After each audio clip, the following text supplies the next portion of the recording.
po tayo. Isang malakas na bagsak. Marcos, resign! Marcos! Isa pa! Marcos, resign! Marcos, Tira resign! nila sa kadahilangan yung notaryo daw. Hindi daw yung abogado ang pumirma sa notaryo. Kadalasan po ganito nangyayari, di ba?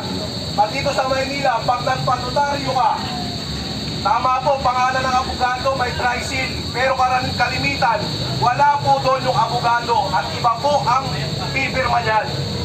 Ganun po ang nangyari. Sapat na po, mga kababayan ko, yung panunumpa ni Master Sergeant Cotesa doon sa Senado. Kaya nga po, inaangaan ko po yung Marines na yan, mga kababayan, talagang saludo po tayo. Kaya nga po, hindi po tayo aalis dito. At amin po ay patuloy pang nananawagan sa mga kababayan kong Pilipino. Kung may oras naman po kayo, bandang hapon, dumaan po kayo dito. Pagkagaling nyo po sa trabaho, dumaan po kayo dito. Hindi lamang po kami ang ninakawan at patuloy na nanakawan ng mga mapagsamantalang leader, mapagsamantalang politiko. Kasama rin po kayo, yung mga nag-oopisina. Kayo rin po nag-overtime pa kayo. Ninanakawan din kayo. Yung mga maliliit natin mga kababayan, mga Pilipino. Kung gusto nyo ng pagbabago, tayo mismo, simulan natin para sa kinabukasan ng mga anak natin. Huwag nating iasa ang laban sa mga retired general. Kulang po sila. Kailangan namin ang tulong nyo. Huwag natin iasa ang laban sa mga tao na nakikita nyo nandito sa Liwasang Bonifacio. Kalampagin natin sila mga kababayan. Milyon-milyon ang lumabas noong nakaraan, pero konti lang ang sumisigaw na kontra-korupsyon at pababain si Marcos. Oo, kontra-korupsyon sila. Subalit yung pababain si Marcos, hindi po nila maisigaw. Bakit? Magkano ang ibilayan sa inyo, mga animal kayo? Ipagpapalit nyo ang pera kesa sa pagdurusa ng mga kababayan nyo. Abay, hindi na po tama yan. Kailangan mag-isip-isip ang mga kababayan nating Pilipino. Lumabas po kayo, yung po ang hiling namin. Magparami tayo. Hindi po natin po pwedeng tawagin lamang ang AFP na suportahan tayong mga tao. Kailangan po makita nila na marami tayo mga kababayan. Yung po ang katotohanan dyan. Kung gusto nyong lumabas at wakasan itong korupsyon, magpadami tayo. Eh dito nga lamang po, araw-araw po tayo nananawagan, pero konti po yung nakakarating. Dinadaanan lang kami nung iba. Andito lang po kami sa Liwasang Bonifacio. Naghihintay lamang po kami sa inyo. Wakasan natin ang pagnanakaw sa gobyerno. Uulit-ulitin po nila yan hanggang wala po tayong napapanagot. Natandaan niyo po yan. Uulit-ulitin po nila hanggang wala po tayong napapalagot na ipapakulong. Tayo mismo ang magpakulong sa mga politikong magnanakaw at korap na mismo ang kinabukasan ng ating mga anak ay ninanakaw ng mga animal.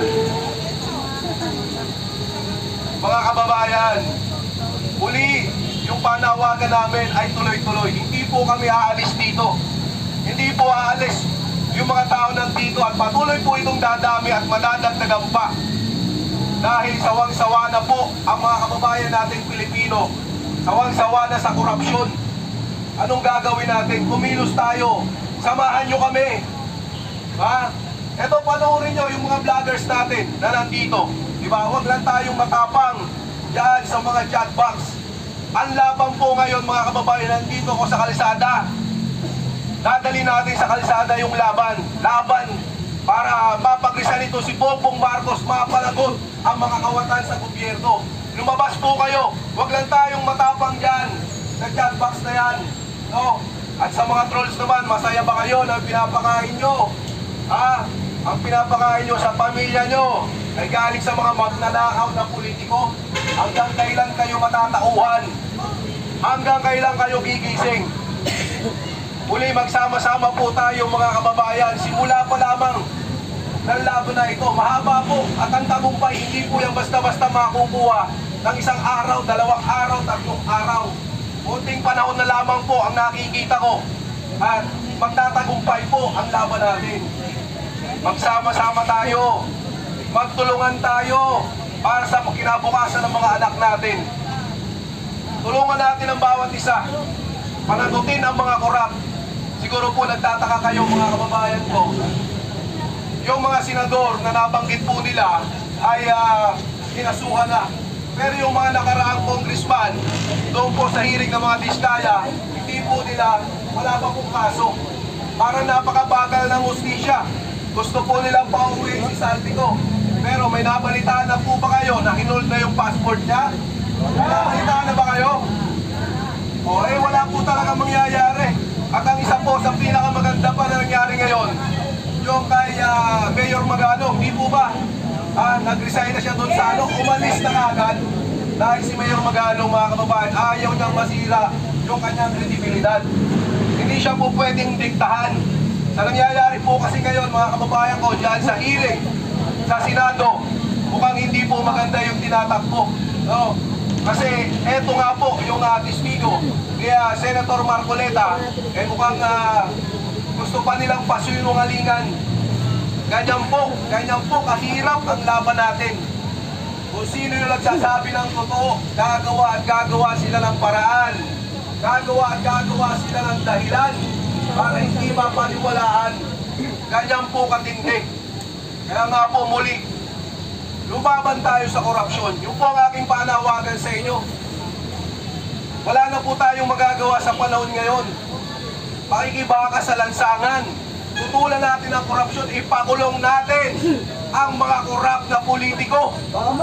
Pag-resignin natin si Marcos dahil siya lahat ang punot dulo ng nakawan dito sa bansa natin.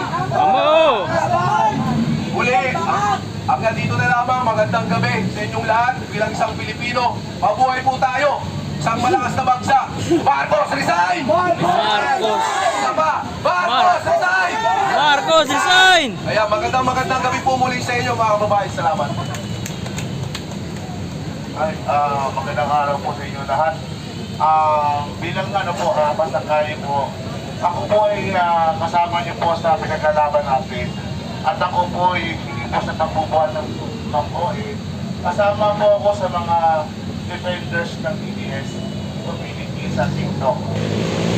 Lagi na lang po namin nag-uusapan ito kung paano natin nilalabanan ng korupsyon, kung anong punot-tungan ng korupsyon, at saan nanggaling, at sino nagbigay ng go-signal, mangurakot sa kabahan ng bayan, ang gobyerno ito, ang bangag administration ito. We all know the root causes of all evils, and that brought to one reason, and that is bangag. He is, siya po yun talagang punod-dulo eh. Hindi niya masasabi na hindi niya alam to. Paano niya sasabihin na hindi niya alam to? He has, we have to follow the command and responsibility. Command and responsibility means the command and responsibility.